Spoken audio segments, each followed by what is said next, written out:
Hi Shivam, how are you doing today? I'm great. How are you? I'm How's it fantastic. Doing great? fantastic. Very excited to have you here on our channel, Shivam, to discuss about your artistic profile, your story as an artist, and all the progress you made in the recent months. So really happy to have you here. Thank you for joining. Yeah, really excited to be here. And I mean, this is my first time ever talking about art, like I told you before. So really looking forward to it.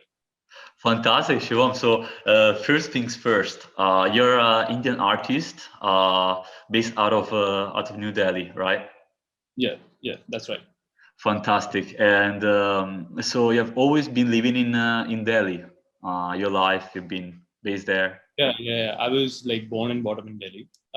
Been always like living here. I left for US for about like 4 years because I was like pursuing my graduation there. I was Uh-huh. in Penn State. Then I Okay. came so I came back like around a year and a half ago, Uh-huh. and since then I've been here, and the COVID caught up, so like I was just forced to knock my roots here. So yeah.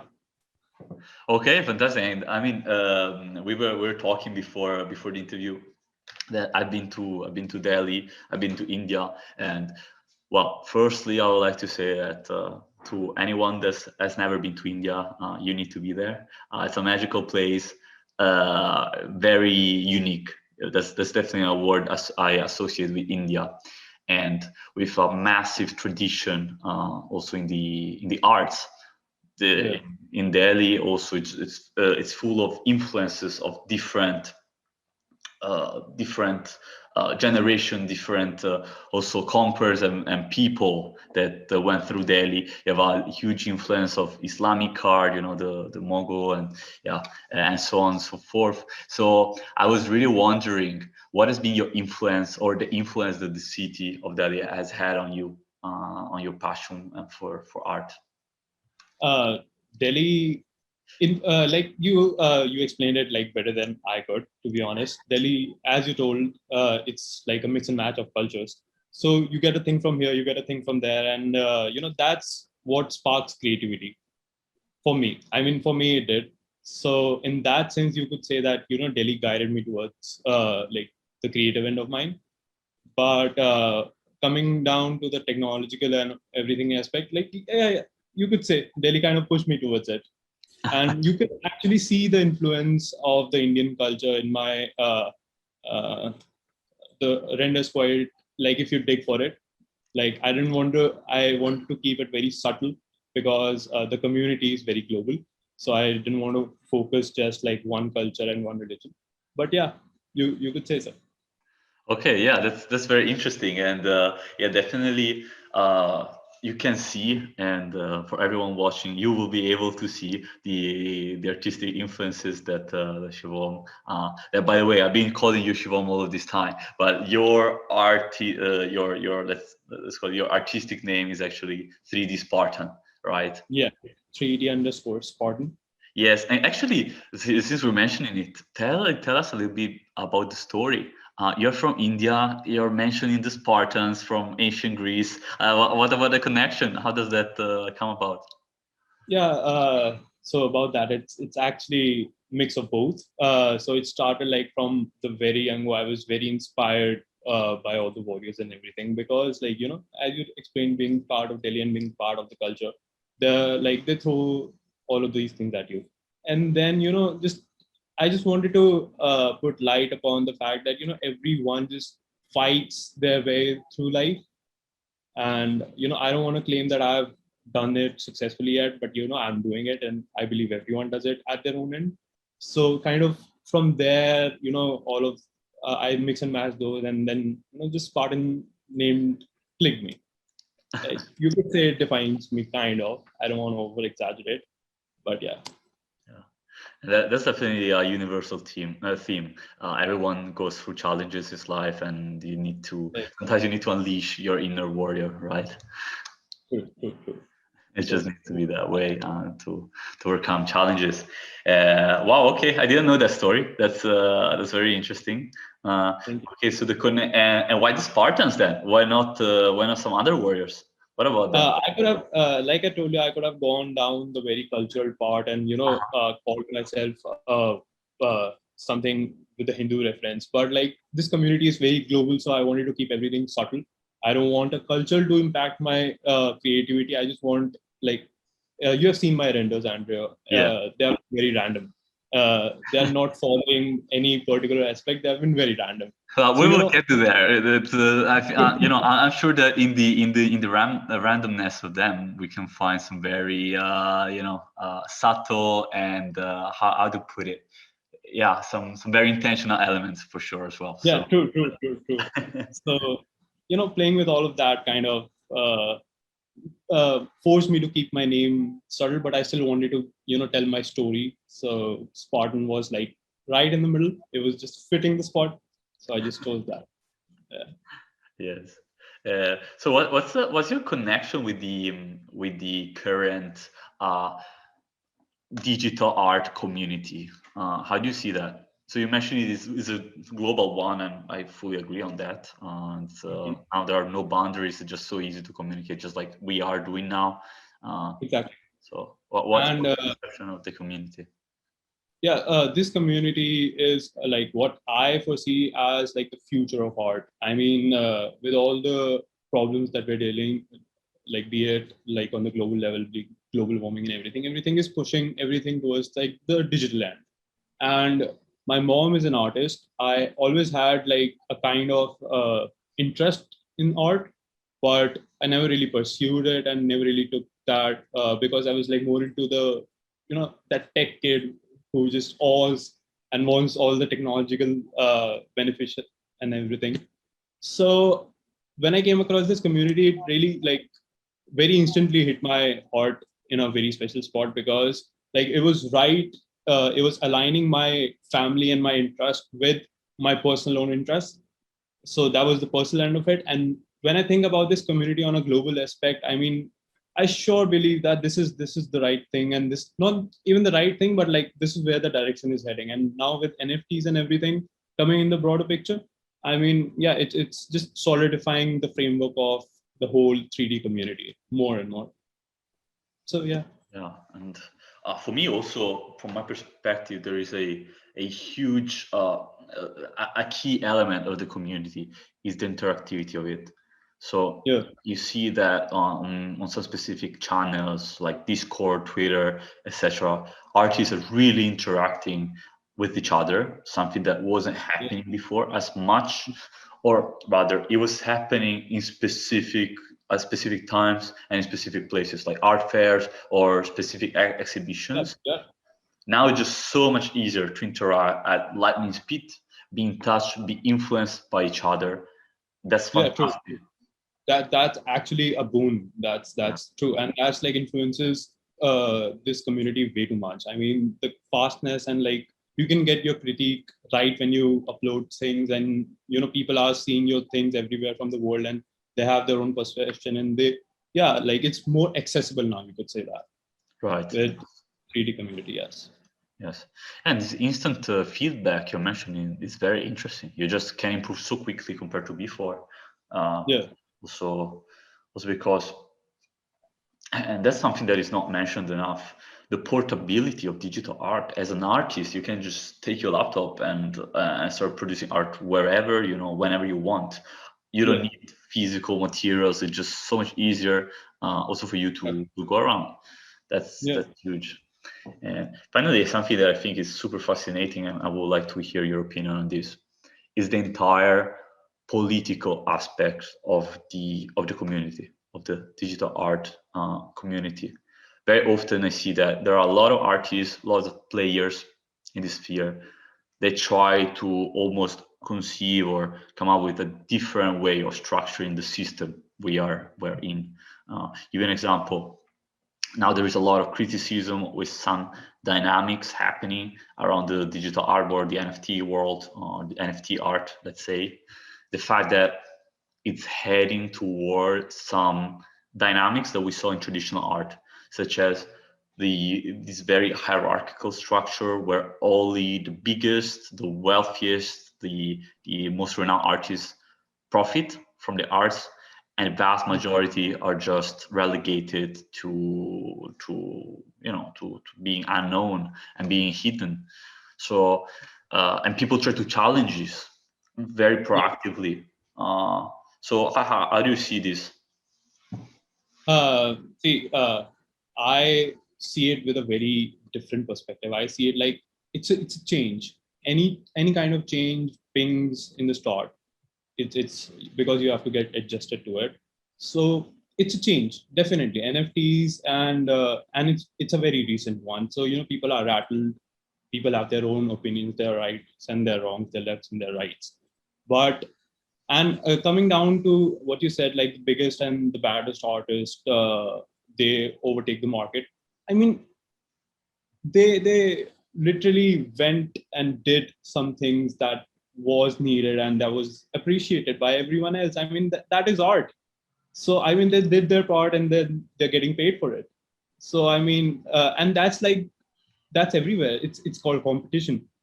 So I mean, either we could sit down and criticize every big one, or we can just like look at them, learn from them, and try and be like if not them, like just like yeah, just do our best. And I think so. Like it's no different community than a normal art. I mean, it's just a bit more radical, you can say. It has its own technological flaws or like benefits. Like looking at however the person you're looking at, and but all of this is like it's very common when everything shifts from a place or like any kind of change. Like I said, it's just change. Give it time and people will learn. And yeah, it's a good one, to be honest, because NFTs is making people appreciate art in a better sense. Before that, we were just selling 50, $60. Like I was not. I am very recent to it. I have not been selling anything yet, but people have been selling their prints for like $50 to $60, and now those exact same people are selling their stuff for like $1,000 to $2,000. So I mean, it's they're getting paid now for what they did since the past 10 to 15 years. They've learned their way through the community, and they're getting paid for it. That's really it. And if we like put on the follow these footsteps, I mean, yeah, we could be there. Why criticize it? I mean, accept the change. Yeah. I see you're very positive about the developments of the of digital art in this sense, and I agree with you. Ultimately, I see it more of a opportunity, a positive one, right? Yeah, And that people can benefit from, especially the artists. So yes, let's embrace change, definitely. And yeah, that's also something I think, Shivam, that you're mentioning, that it's very important to stress out. A lot of people of artists coming into the space are getting shocked by the prices that certain artworks are fetching, or the speed with which certain artists are just making a lot of money, honestly, by any standards. And sometimes there is a lot of things that we actually don't see that happen in the yeah, background. Artists that true. put in the work for 10, 15 years, were just grinding every day, and Yeah, finally their skill and competencies were recognized by the market. So sometimes it's better to pause a bit and have a bit of a bird's eye view on the situation, and realize that success most often doesn't happen over time. That is a bit of a process, right? exactly. You So did nail on the hammer.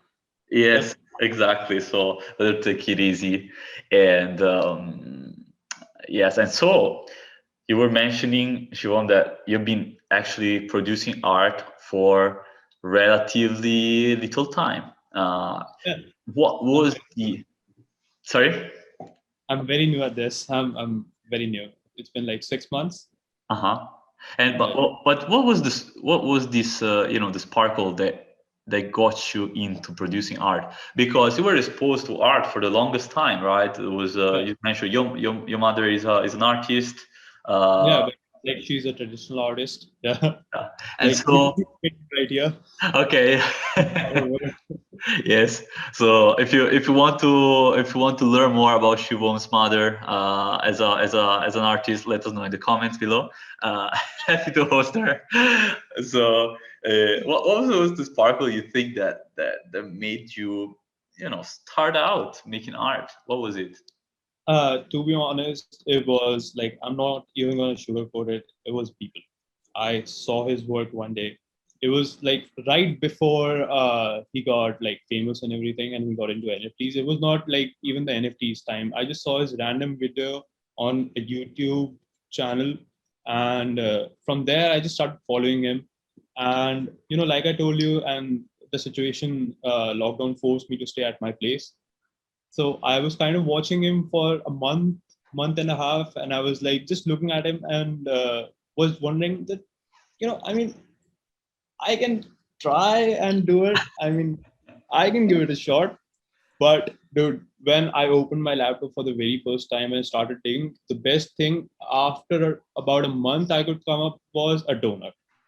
So so I mean that kind of kicked me in my stomach that you got to put in some kind of an effort to start and do something. I started doing that, and you know it just happened. I just got so addicted to it. By the end of it, I was just making random things, starting with very simple, even like just making a pose out of a character was like awe to me. It was like that was the best thing ever, dude. I've just done everything. So you know so all of these little excitement just kept on building the interest, and it just solidified it by the end of it. But yeah, people was it.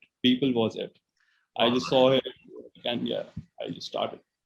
And I must say, sometimes I can definitely see in your renders certain elements that reference people. You definitely Yeah, had that aspect in there. So, well, it's curious that there is such strong connection with people indeed. So, yeah, okay, so I guess I was right in my yeah, interpretation and seeing that.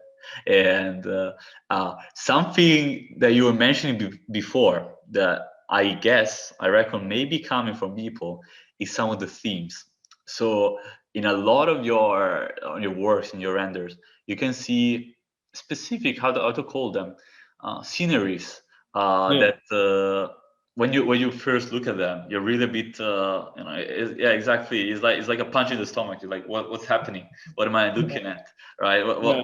What's this? What is this? This little scene I'm seeing? Uh, True. how intentional is that? Because you mentioned, okay, that's random, yeah. But what about the process behind these? I mean, see, I try to hide subtle hints, and I try to make subtle connection of the art. I mean, I don't like personally keeping all of it random. I mean, I try and give everything a bit of meaning. So, I forced my art upon the emotions I felt a day earlier. So, Okay. yeah. And then I kind of mix it with some little bit of randomness and what I think that people are looking onto right now and what's working right now. And, it's a mix of everything. So, you mix all of that, and then you have a Spartan render. Okay. And So bit of intentions, of course. Yeah, yeah. It needs to tell a story for me. It just doesn't work randomly. so you start from an emotion that you had the day prior, and then you create an artwork out of that. Yeah, So and with some meaning. I think here there are a couple of very interesting points. So the first one is that you take the emotion from the day before. yeah, I think that's interesting because you're a bit detached from that emotion, right? The day after, you're not. If you were angry, you're not as angry as you before. If you were sad, you're not as sad as you true. were, and so on.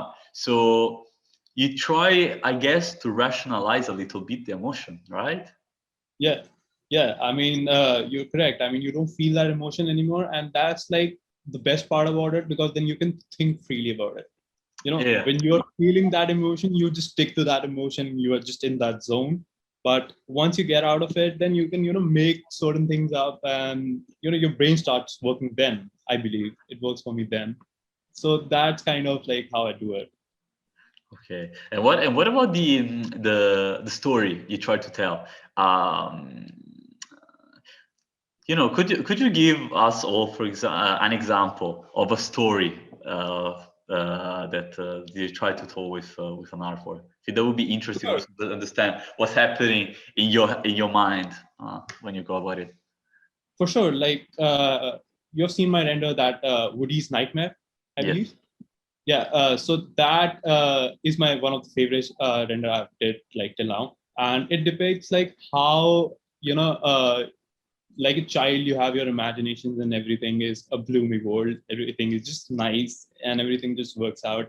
And you have all those components and, all that happiness inside you. And then life happens.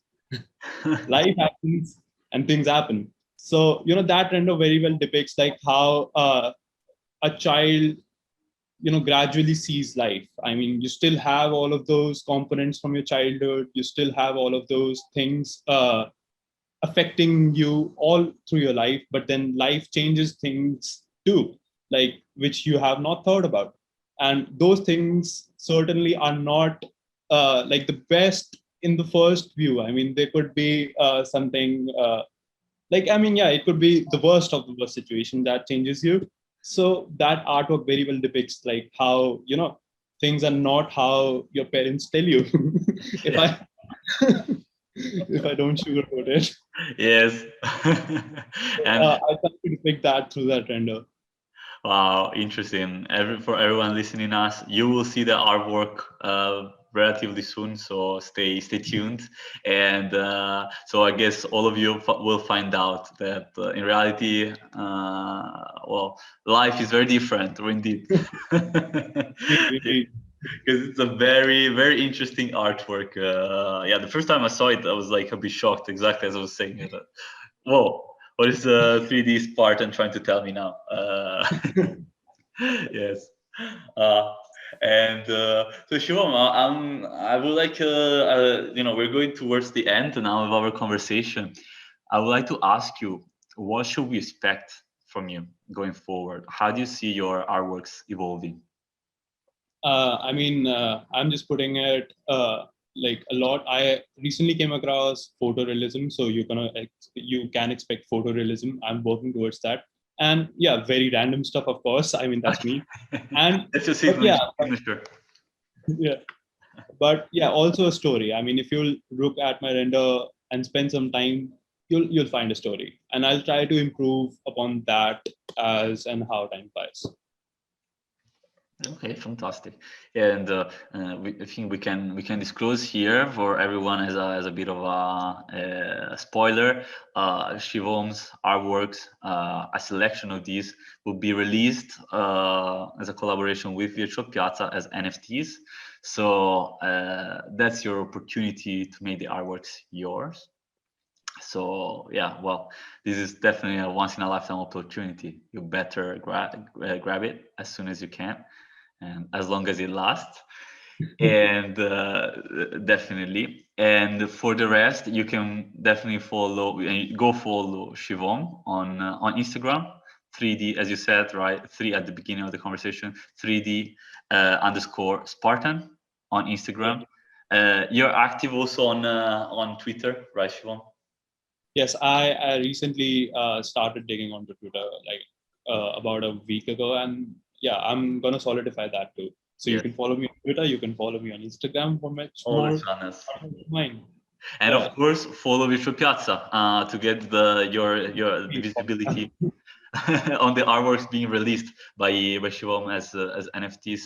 And so I think that's all for today. I want to thank you, Shivam. Thank you so much for being here with us and telling a little bit of your story. I know we still have a lot to cover, but we'll have new chapters. Sure. So Thank you so much, Andrew, for giving me this opportunity. Thank you so much. thank It you, was thank you, lovely Shivam. talking to you, and I hope like we can have a bit of chat like sometimes. Definitely, definitely. Fantastic, Shivam. So have a good Sure. day. Thank you, everyone. See you in the next video.